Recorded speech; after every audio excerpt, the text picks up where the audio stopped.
Балбөбек арнамызға жазу. Балакай, келі мен келсап ыдысын не үшін пайдаланған? Жауабы: балалар, сендер білесіңдер ме? Бұрын апаларымыз бен аналарымыз он немесе жарма алу үшін келі мен келсапты пайдаланған. Келі бұл ағаштан немесе тастан жасалған қалың, үлкен ыдыс. Оның ішіне дән, бидай, тары, жүгері салып, келсаппен тиген. Ал келсап ұзындау, ауырлау таяқ сияқты аспап. Онымен келінің ішіндегі дәнді тиіп, жармалап, ұнтақтаған. Келі мен келсаппен жұмыс істегенде түк-түк деген әдемі дыбыс шығады.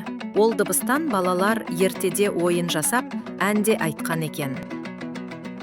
Сұрақ: торсық неден жасалады және қымыздың пайдасы қандай? Жауабы: мына менің қолымдағы қымыз құятын торсық. Торсықты иленген жылқының терісінен жасайды. Ол өте берік, әрі қымыздың дәмі мен иісін ұзақ сақтайды. Ал қымыз халқымыздың шипалы сусыны. Ол бойға қуат береді, тәбетті ашады, ас қорытуға көмектеседі. Халқымыздың осындай бұйымдарын қадірлеу үлкен өнеге, балақай.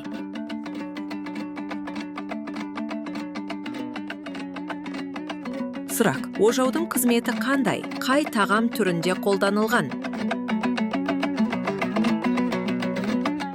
Жауабы: ожау, қымыз, айран, сүт, сусын құюға қолданылатын ыдыс. Шұңғыл бөліктен және қолла ұстауға ыңғайлы саптан тұрады. Оны қазақ шеберлері әр түрлі ағаштардан, тораңғы, емен, тамбылбылны ойып дайындаған. Кейде сабы ою өрнектермен безендірілген. Ауқатты қазақтар сәндік бұйым есебінде ожауды алтын мен күміспен қаптатып, кейде сабына асыл тас орнаттырған. Сұрақ: тегене деген қандай ыдыс және тегенеге қандай тағамдар салынады? Жауабы: тегене үлкен, дөңгелек, шоңғыл ыдыс. Сабадағы қымыз осы ыдысқа құйылады. Сыйымдылығы да мол.